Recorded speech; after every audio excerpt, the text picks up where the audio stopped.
गोविन्दाय नमो नमः।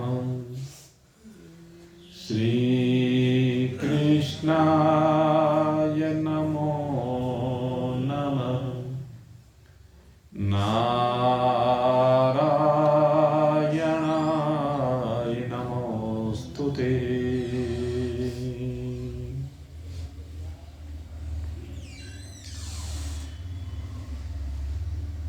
परम प्रेमास्पद भगवत चरणारविंदों में अपने चित्त को लगाकर परमात्मा प्राप्ति के मार्ग पर निरंतर अग्रसर जिज्ञासु वृत्त नित्य है, निरंतर भगवान श्री कृष्ण के मुखारविंद से स्रवित इस ज्ञान गंगा में गोते लगाते भगवान के परम भक्त अर्जुन को अपना आदर्श मान करके उसी की भांति इस भगवत प्रेमानंद का, अमृतानंद का भोग लगाने के लिए हम तत्पर रहते हैं। और आज भी उसी विषय को आगे बढ़ाते हुए हम भगवान की स्तुति कर रहे हैं, भगवान को प्रणाम कर रहे हैं। अर्जुन भगवान के उस स्वरूप को देख करके, या कह लीजिए स्वरूप के एक अंश को देख करके भयभीत हो जाता है। और जब भगवान स्वयं कहते हैं कि कालो अस्मि, कि मैं सबका काल हूं, तो भयभीत होकर के अब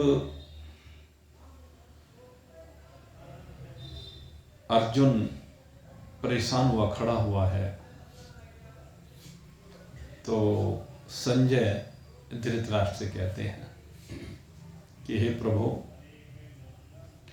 सबको काल के मुख में जाते हुए देख करके अर्जुन भयभीत हो गया।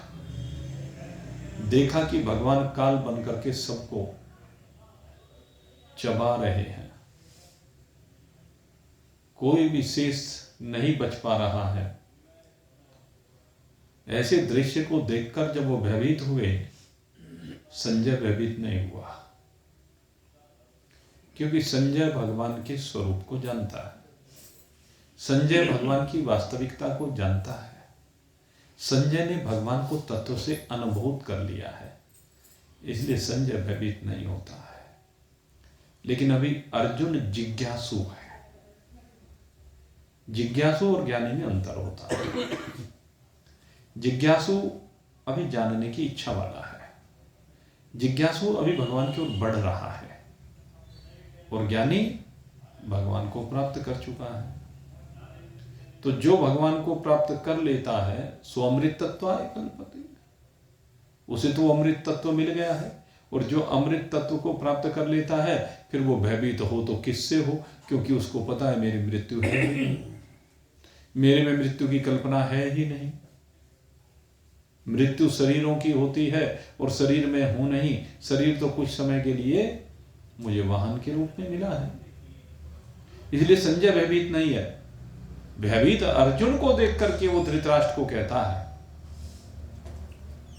संजय उवाच एतश्रुत्वा वचनम केशवस्य कृताञ्जलिर्वेपमान किरीटिः नमस्कृत्वा भूय एवाह कृष्णं स गदगदं भीतः प्रणम्य। संजय कहता है कि हे प्रभु, एक तो अर्जुन पहले से भयभीत था ही भगवान के उस रूप को देख करके, और दूसरे स्वयं भगवान ने कह दिया कि मैं काल हूं सबका।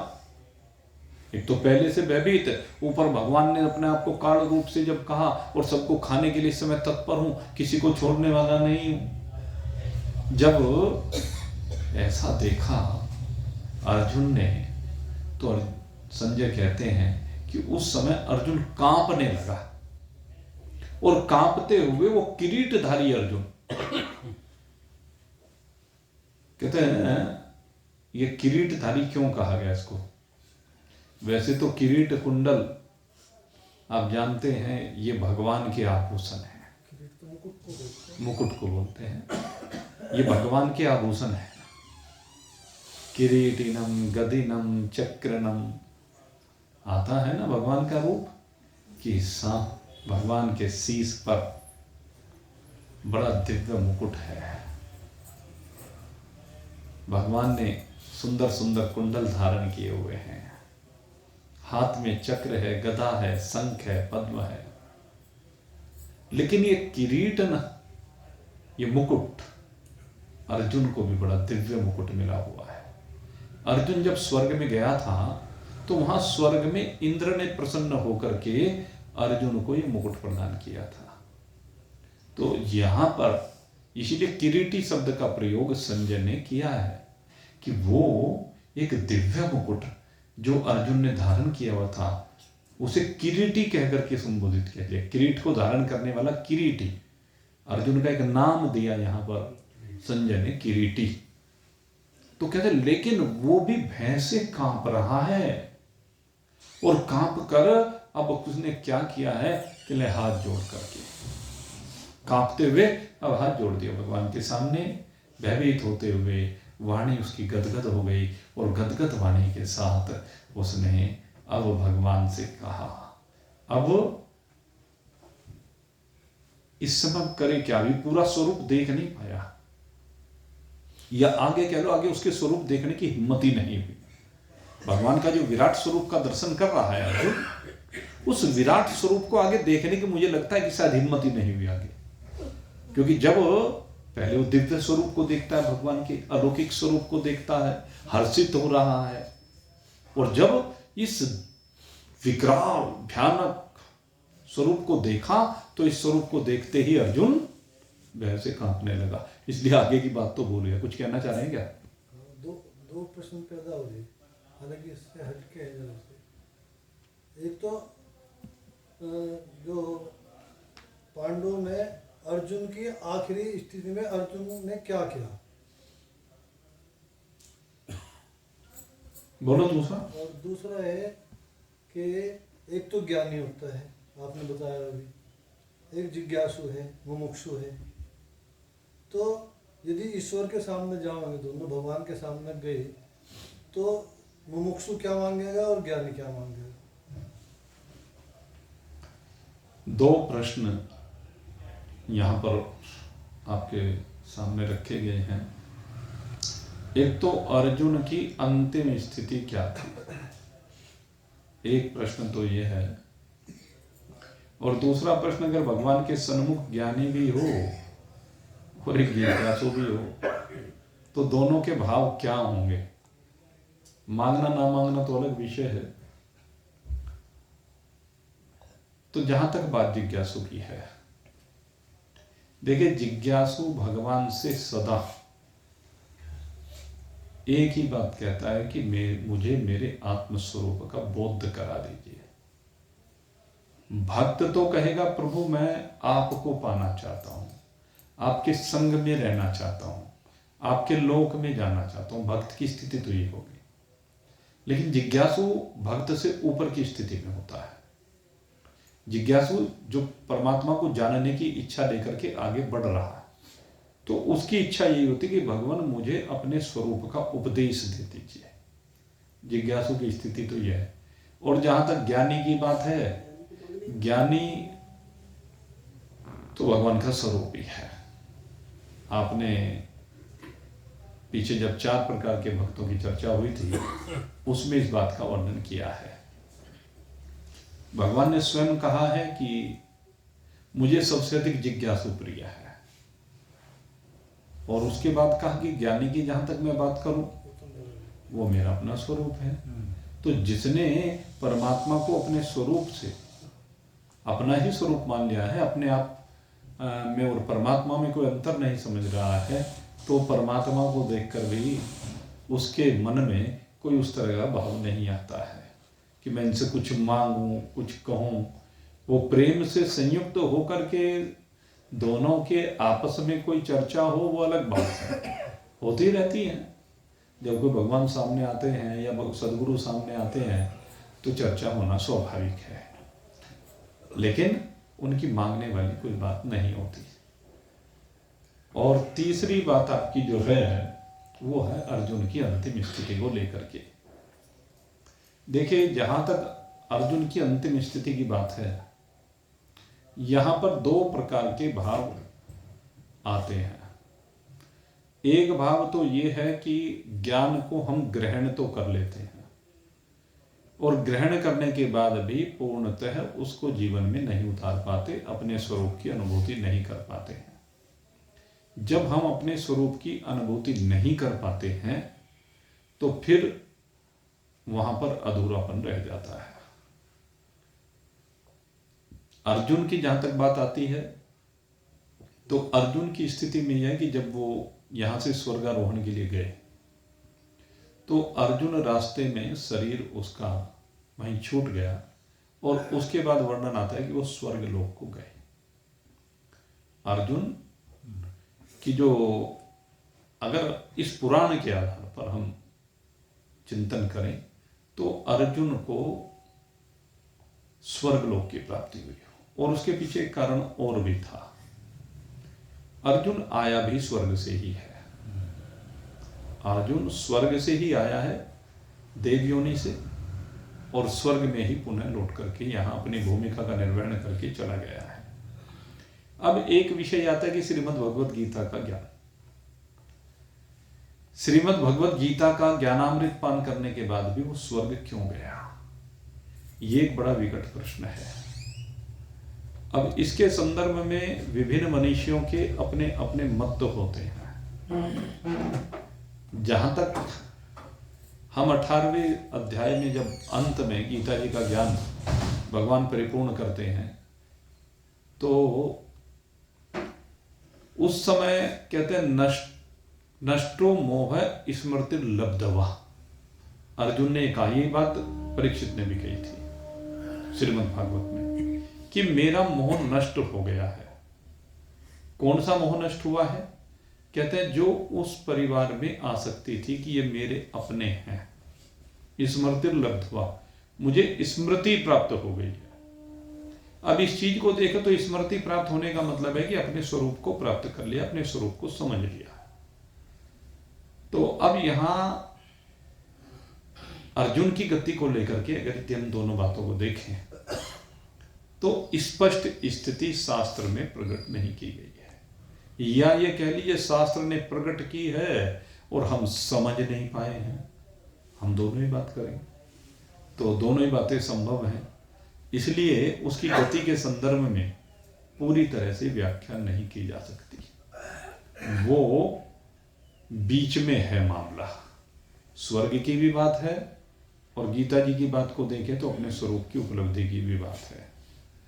लेकिन वास्तव में क्या है ये भाई राम जी जाने। नहीं, इसकी कार्य प्रणाली क्या है? कार्य प्रणाली बोलो। और तरीके किस तरीके से वो इसको जानना चाहता है। स्वर्ग में गया, मान स्वर्ग में गया वो, तो एक तो भाई अपने सांस को प्राण को अंदर, नहीं ऐसा कुछ नहीं। जन्नत जैसे सब जाते हैं ऐसे गया, ऐसे कुछ नहीं। वो तो स्वर्गारोहण में जाते हो, बद्रीनाथ से आगे वसुधारा, जब स्वर्गारोहण वसुधारा से आगे वो चले हैं, वहां से वसुधारा से आगे तो एक एक करके सारे बर्फ में गलते चले गए, शरीर वहीं शांत होते चले गए। युधिष्ठिर को छोड़ करके, युधिष्ठिर से शरीर स्वर्ग गए, बाकी सब रास्ते में एक एक ऐसे जैसे आम व्यक्ति जाते हैं ऐसे वो गए हैं। अलग से कोई ये नहीं वो कोई अलग से गया है, ऐसा किसी का नहीं। सबसे पहले द्रौपदी गई, द्रौपदी के बाद फिर नकुल सहदेव गए, फिर अर्जुन गया, फिर भीम गया, और उसके बाद युधिष्ठिर जी से शरीर स्वर्ग को गए। वो तो ये है स्थिति। तो खैर, अर्जुन के बारे में संजय कह रहे हैं कि प्रभु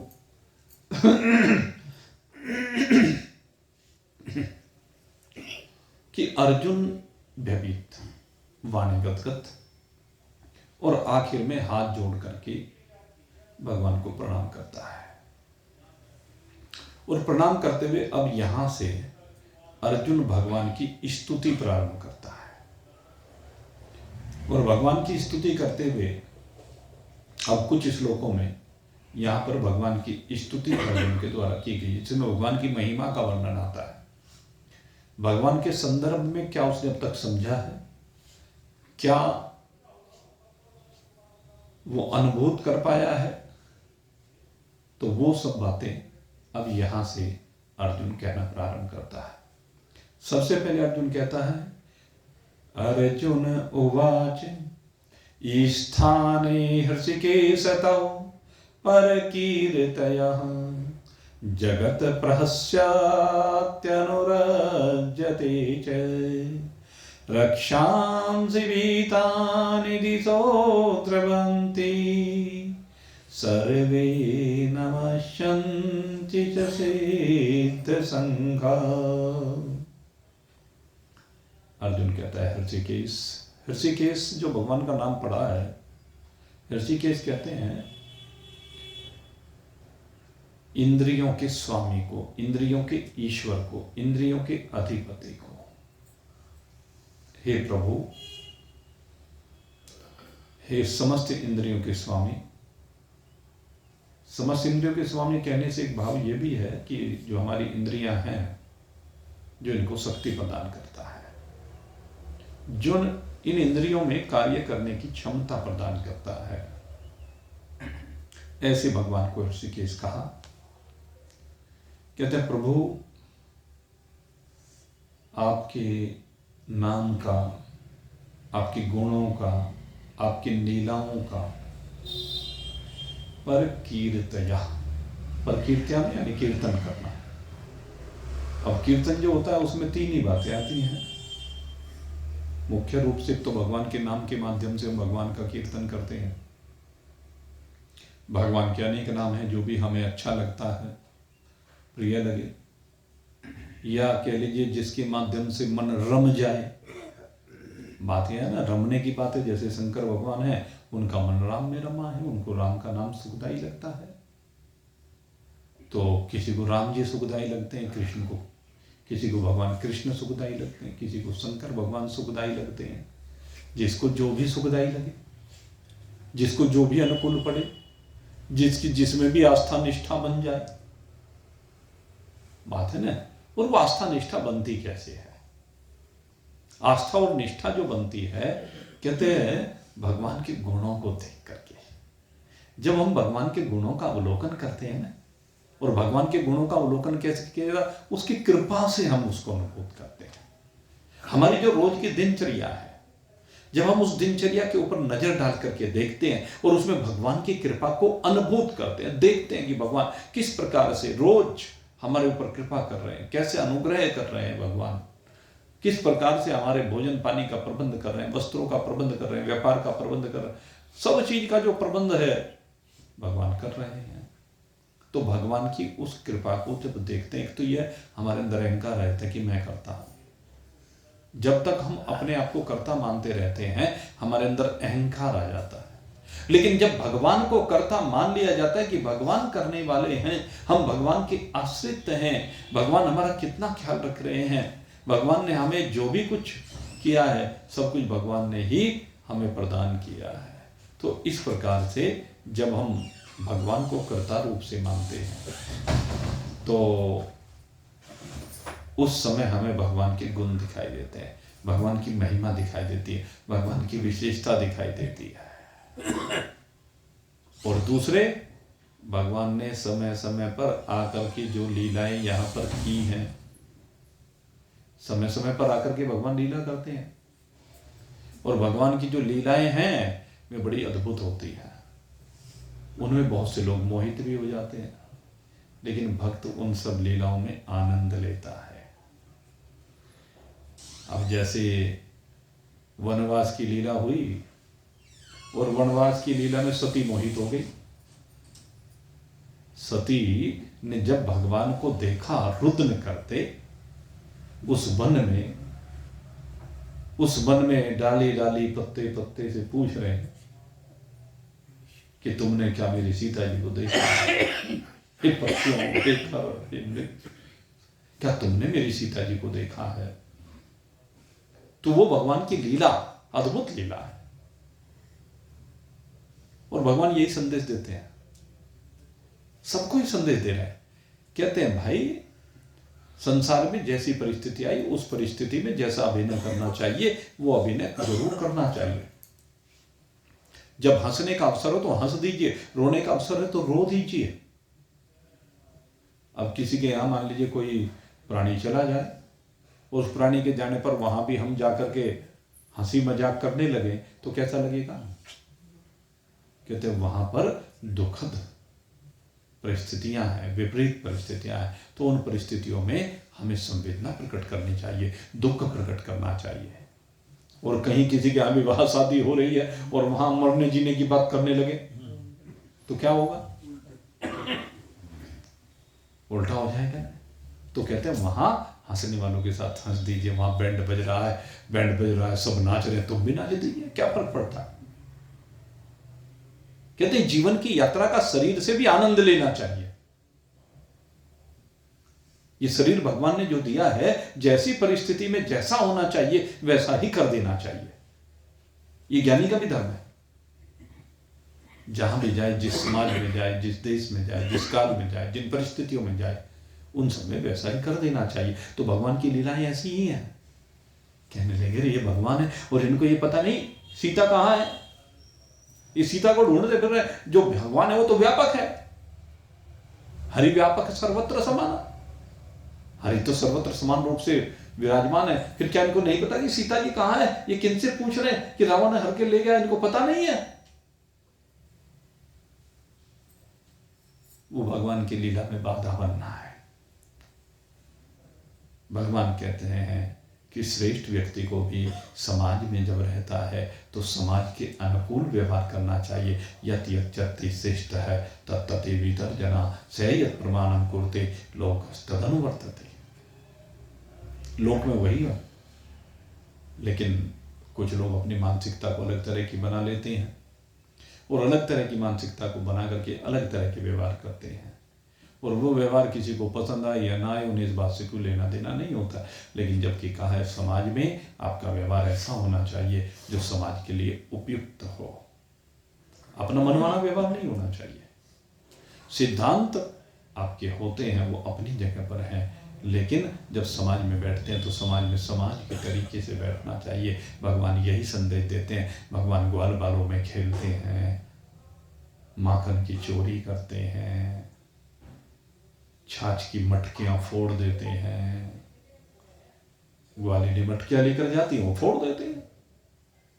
छोटे छोटे बच्चों के साथ खेलने लगते हैं, गेंद लेकर के खेलने लगते हैं। बाल सुलभ चेष्टा है। जब बालक हैं तो बालकों जैसी चेष्टाएं भगवान करके दिखाते हैं। कहते ये भगवान की लीला है। और इन लीलाओं का जो रसास्वादन करता है वो महात्मा है, वो संत है, वो भगवान का भक्त है, वो भगवान का प्रेमी है। तो अर्जुन यही कह रहा है, प्रभु कोई आपके नाम से, कोई आपके गुणों से, आपकी कृपा से, आपकी दया से, कोई आपकी लीलाओं से आनंद को प्राप्त कर रहा है और उनको गाता है और गा गा करके मस्त रहता है।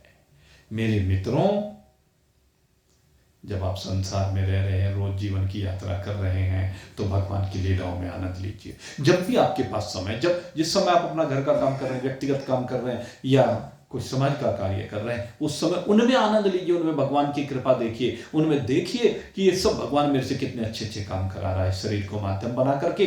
तो उस तरह से भगवान का स्मरण कीजिए। और जब खाली हो तो मेरे मित्रों उस समय को खराब मत कीजिए, उस समय को भगवान की चर्चाओं में बिताइए, भगवान की लीलाओं का स्मरण कीजिए। और जब भगवान की लीलाओं का स्मरण करेंगे तो जिस भक्त की लीला का आप स्मरण करेंगे, अपने आप को वही भक्त बना लीजिए। जब भगवान केवट के दरवाजे पर जाते हैं तो केवट किस प्रकार से भगवान के प्रेम में डूबता है, आप भी उसी प्रकार से डूब करके देखिए।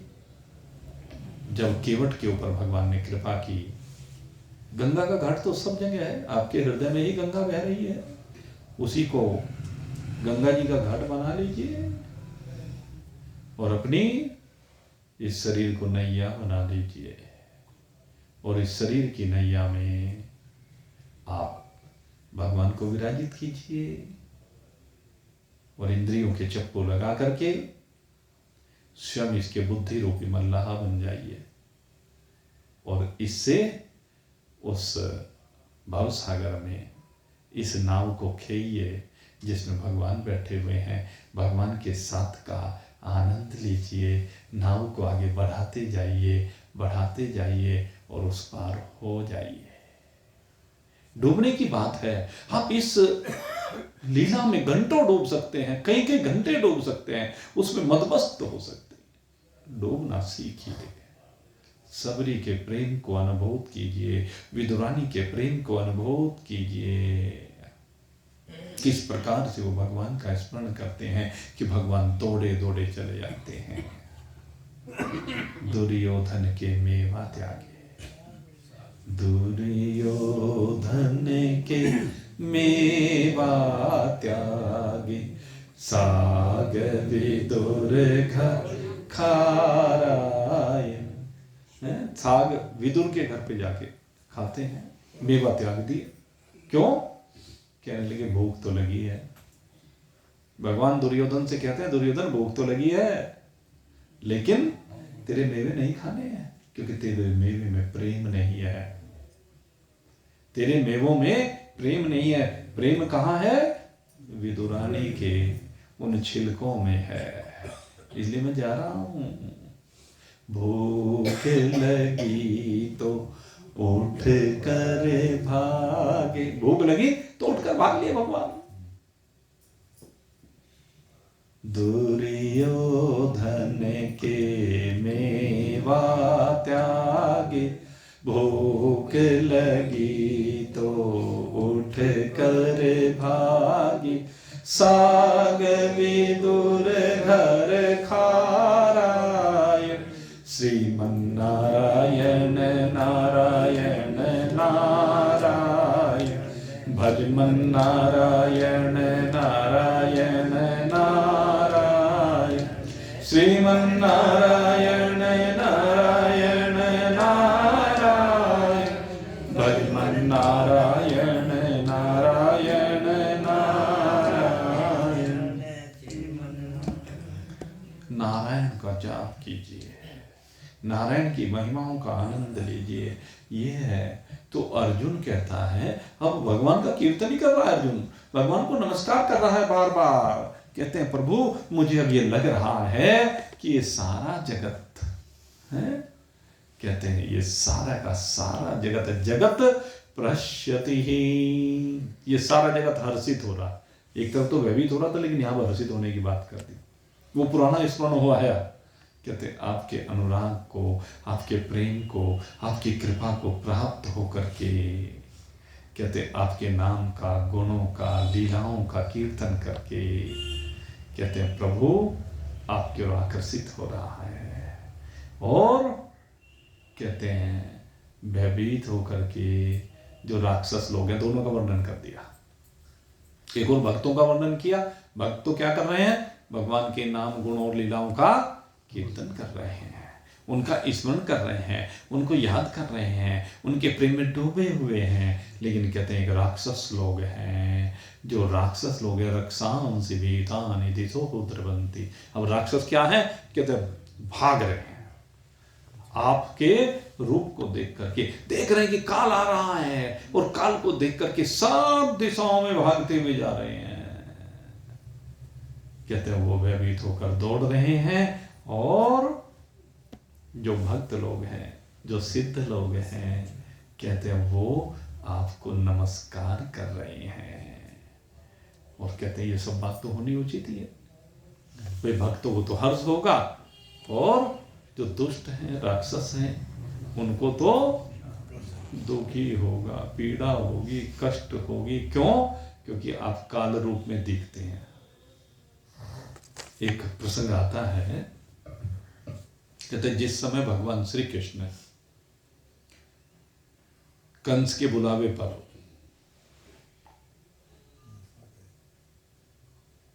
गोकुल से या कह लीजिए नंदगांव से या वृंदावन से, क्योंकि बाद में तीनों जगह पर भगवान का वास रहा है, ब्रिज भूमि से, उसको ब्रिज की भूमि कहेगी। यद्यपि मथुरा भी ब्रिज ही है, लेकिन उसमें मथुरा को शामिल नहीं किया जाता। इस प्रसंग में कहले ब्रिज से जब भगवान मथुरा आए, तो वहां मथुरा में आए तो भाई नगर में बड़ी शोभा हो रही है, और नगर का भ्रमण भी भगवान ने किया। उसके बाद वो उत्सव था अगले, तो कहते हैं जब भगवान उत्सव में भाग लेने के लिए वहां क्या नाम पहुंचे, उस स्थल पर रंगभूमि में, रंगभूमि उसको नाम दिया गया, तो कहता कुवलिया पीड़ हाथी को लेकर के, मार करके, उसके दांत लेकर के अपने कंधों पर दोनों ने दांत रख ली। उसके हाथी के दांत उखाड़े और एक दांत बल्लाऊ जी के कंधे पर था, एक दांत भगवान के कंधे पर था, और दोनों ने जैसे ही उस रंगभूमि में प्रवेश किया, तो कहते हैं जैसी दृष्टि वैसी सृष्टि।